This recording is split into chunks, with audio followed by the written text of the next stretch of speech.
Okay, so welcome to session 2 in this LiveWire series where we're looking at what is discipleship and why is discipleship so effective.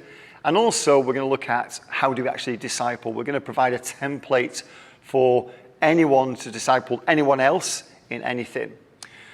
So first of all, why discipleship? We said in the first session that Jesus did not invent discipleship. So as you look in the records, you see Avot 1:1, which is a Jewish document that says to rabbis, be deliberate in judgment, put a fence around the Torah, and make many disciples. And so when Jesus is born and lives and ministers, there are probably lots of different things he could do, but he chooses to adopt discipleship. Why? What is so effective about discipleship?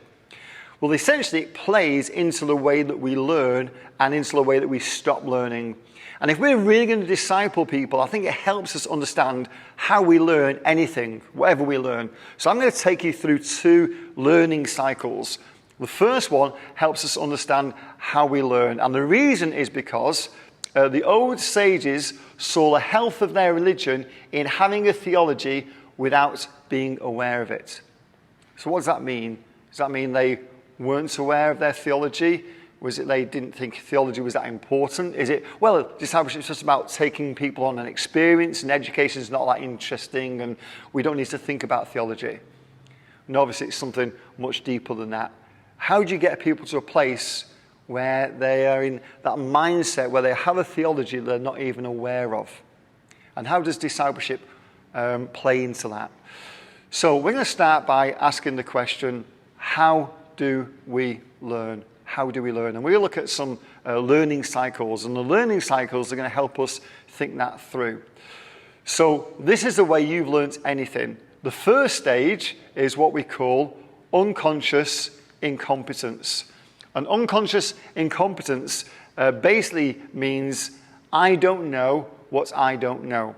So my wife and I, we have 2 sons, and our eldest son has always been absolutely obsessed with cars, and since the age of about 6 has constantly been pestering me to drive our car. And the reason he thinks he can drive the car is because he has an Xbox or he had a Nintendo or something back in the day, and he drove a car on his computer, and he's therefore convinced at 6 and 7 years old he can drive my car. He's unconsciously incompetent. He doesn't realize he doesn't know. Or maybe it's a bit like when I first became a Christian and I thought, oh, it's fantastic, I'm a Christian, God's alive, I'm going to tell people about Jesus, I'm going to live just like Jesus, I'm going to live this pure life and I'm going to tell people about Jesus and they're going to come to know Jesus, it's going to be amazing, it's going to be so easy, it's wonderful, fantastic. Unconsciously incompetent. And then what we have in the next level of learning is that we become consciously incompetent. And to be consciously incompetent is to know what you don't know. It's a horrible place to be because you go from kind of ignorant bliss to suddenly thinking, oh my goodness. My son, I remember when he was about 15 years old in Texas, young people can start to drive about 15, 16 years old. So I took him into the car park, I think it was near Walmart, put him in the car. We have what's called a manual car in England or stick shift. I think we call it in Texas. So we had to operate the gears. He has a clutch. And I said, okay, off you go. And he kind of presses his foot on the accelerator and immediately the car just jerks because he doesn't know how to operate a clutch. And then he does it again and again. And it took us about 5 minutes to get from one end of the car park to the other. We didn't drive, we jumped across the car park. And you can see the blood draining from his face as he thought to himself, oh my goodness, I actually don't know after all these years how to drive. So I become a Christian and then I start to tell my friends about Jesus. But I find that some things I say and some things I do don't match up to this new faith I've got. And suddenly I realize, oh my goodness, I thought this was going to be a lot easier. I thought all my friends would just love to hear about Jesus, and of course they don't. In fact, I got kind of picked on and bullied and buried under chairs and hung from the ceilings for becoming a Christian and telling people about Jesus when I was at school. Unconsciously incompetent. Now it feels worse. It actually feels awful. It feels as though you're going backwards, but actually you're going forwards. For us to learn, we have to absolutely have to realize what we don't know first. And then the third stage of learning is to be consciously competent. So now I know what I know. I know what I know. So when I first learned to drive, when Joel, my son, first learned to drive, you get in the car and you're driving, but you're thinking about it, aren't you? You're thinking, okay, what's the speed limit? I'm not saying we shouldn't think about the speed limit anymore, but you're really, what's the speed limit? Mirror, signal, maneuver, all these things are going through your mind. You're thinking about driving as you get there. You know, when we're younger in our faith, we're thinking about the things we need to do. Okay, this decision's come up. What would the Bible say about that? Well, I need to check. I need to talk to my pastor. I need to find out. We're thinking about everything. We have to think about it. So we can do it. We're competent, but our mind's taken up with thinking about that. So, for instance, if I was preaching now and I was at the stage of competence, in the sense of conscious competence, I would be thinking more about my notes than you. I'd be thinking, I must make sure I remember the stages I'm going through right now. What do I need to say next? What do I need to say next? But the fourth stage, or the final stage, they would say, is this idea of unconscious competence. And in unconscious competence, you can probably guess it's, I don't know what I know. In other words, I have a theology without being aware of it.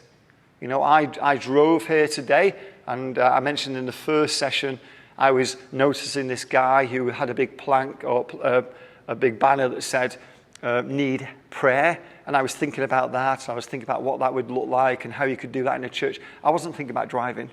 I didn't crash because I'm unconsciously competent. I can just drive without having to think about it. I like to think that I'm in a stage of my life where I can find God's direction without having to think about it. There are certain kingdom principles in my mind now. My mind's been transformed over years and years where things happen and I don't have to spend, a day of prayer and fasting to figure out the decision because I now know I have a theology I don't have to even think about. So that's how we learn. We go through this process. It's difficult. And the problem with the learning process is that many times we stop learning. We get stuck. Now, to explain that and then to explain how discipleship plays into this, I want to explain using a different learning cycle where we get stuck. And as we're doing this, maybe if you're watching this or you're in the room now, you can be thinking, is there a place I tend to get stuck in my learning, wherever it might be? It might be a spiritual thing. It might be a very practical thing. So how do we learn this way? Well, this way is different. So we look at what's first called an activist. To be an activist means you do it.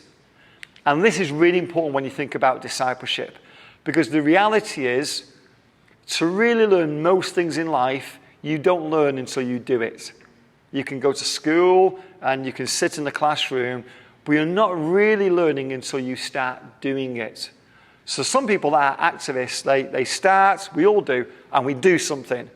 So obviously with discipleship, it doesn't mean there's no education first. We go to church. Jesus went on in the fields and he broadcast general kingdom principles, did some general teaching. But when it comes to us doing something, we don't really start to learn until we do it. The second stage is when you become a reflector. So you go from activist, do it, to reflector, think about it. In other words, did this work or did this not work? Did this work or did this not work? Now, some people don't get that far. Some people get stuck at activist. You've seen this. You've seen it in churches.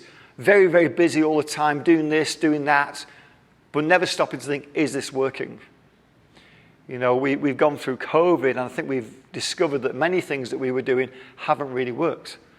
If we thought we were making disciples, right now, as I'm speaking, the most recent surveys are telling us that approximately most churches in the Western world have now about 75% of the attendance they had pre-COVID. So something wasn't working. But many of us were so busy doing things without asking the question, is it working? I think one of the things that COVID has done for us has helped us get to that place of conscious incompetence. We realize, there are some things that are maybe not happening the way we thought. Yes, we had lots of people in our building, but We were making a crowd, but we were making disciples. So now we have reflector, think about it. So that's important. The trouble is some people get stuck there. So some people do something and they think about it and it might not work. And so they get stuck. Well, it doesn't work. There's no point doing this again because it didn't work. It just didn't work. Maybe you've met people and you've said, I'm about to do this, so I've got this vision. And they'll say to you, oh, I tried that, it didn't work. Many times in my ministry, in my life, many times I've had people tell me why schools won't work. Oh yeah, we did schools work in America. We tried schools work in Germany. We tried schools work in Pakistan. It doesn't work. Well, it does, but they got stuck at reflector. The next stage, which is really important, is theorist. In the theorist, what happens is we ask the question, why? And we look for principles and we look for patterns. Why did this work? Why didn't this work? We kind of make sense of it, if you like. We make sense of what has happened and what hasn't happened. And that's really, really key. So this is the part where you can begin to teach other people, because you can teach them principles, not simply what to do and what not to do. So now you understand why it didn't work and why it might work. So people get stuck there. How do you get stuck at theorist? Well, you can be in a situation where you think, well, this didn't work. What I probably need to do is more of this, or do it differently in this way, but I just don't want to. I just don't want to. I've had experiences with pastors who would say to me, I just want to study, read my Bible, and teach Christians, and they should just do it because it's in the Bible. Why do I have to go and motivate them? Why do I have to sit down with them and disciple them? I should just be able to get in my man cave and get in the Bible and preach, and they should just do it. But it doesn't work. And I've had people say, I know I need to probably do more of this, or I need to do more of that. I just don't want to. So they know why it's not working, but they just won't do it differently. And then on the fourth stage, we go from activist, reflector, theorist to pragmatist. So we do it better. We do it differently. We understand the principle and we think, okay, I need to do less of that. I need to do more of this. The question, of course, is this really the final stage? Is this what we're aiming for? In the first circle, the first learning circle, we want to get to unconscious competence. But do we really want to stay here at pragmatist? Well, no, we don't, because what you've got here are the people who get stuck at being an expert. Well, I'm now an expert at this. It gives me status, it gives me finances, it gives me control. I'm an expert in this area. Well, that's great, but number one, things change, and there are new challenges. And secondly, God's probably got more for you anyway. Actually, the reality is, what should be happening is we're going around this several times. We're going through this and we're growing in one area, but then there's another area for us to move into. I remember going into schools for the first time, very, very scared, made some terrible mistakes. I remember being the most petrified I ever was going into a school when I did my first infant school, and I wasn't sure how to reach children, so I decided I would get a puppet, because I thought, well, kids love puppets. But I couldn't afford a puppet. And I mentioned this in a home group, and a lady said, oh, I'll make you a puppet. And so she got a pink doll with lots of pink hair, with a plastic face with a silly smile on it, and that's all they did. And then she chopped the hair up, she made it into a Mohican, she put a little leather jacket on it, and she put like some little zips and ripped jeans and made it into a punk with a pink Mohican. So it was actually a doll, and I would put my arm or my hand in one of its arms, and it had three actions. It could laugh, it could be sad, and it could do one other thing. I can't even remember what it was. And I called it Cedric Saggy Bottom.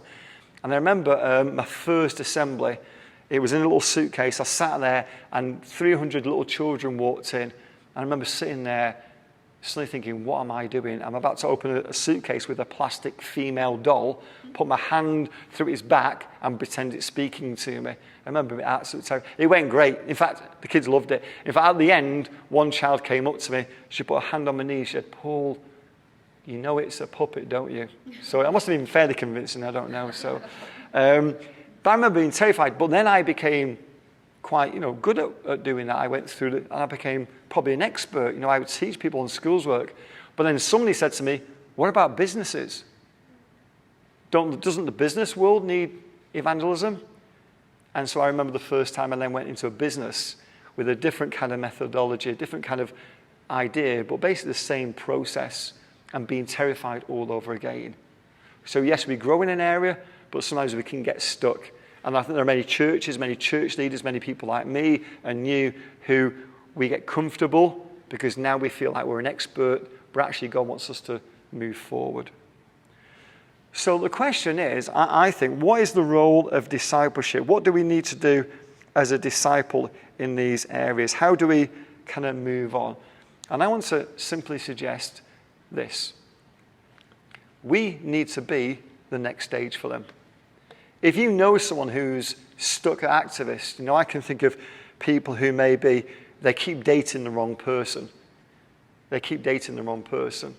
And someone needs to come alongside them and start asking them the questions of the next stage. So, have you thought about, is this working? Is this really what you want out of life? Going from one boyfriend to another or one girlfriend to another? Is this the best that God has for you? Or maybe there are people who are stuck at reflector. And you have to be the one that's saying, well, why? Can you see a pattern here? Yes, this doesn't work. And yes, that didn't work. And yes, that didn't work. What's the pattern? Can you see a principle here? Is there some kind of principle that would help you understand the bigger why so you can teach others and you can help others? Or maybe people are stuck at this idea of, well, I understand it, I just don't want to do it. Maybe we need to ask them the question, well, what's so stubborn in you? And can I show you, can you come with me and I'll show you how to do this a different way? Or maybe people who are stuck at pragmatists, they're the experts. How do we move them forward? Essentially, the big principle before we get into the practice of this, I would like to say to you is the big principle is we need to be the next stage. I don't mean do it for them, but go show them how to do it. Be in the next stage. Ask them the questions that they should be asking in the next stage until it becomes habitual to them. They're not asking those questions. You need to ask them those questions, but you also need to take them. So it's not tell, it's show and tell. It's show people and tell people. Great. Okay, we're going to go into our next collaboration.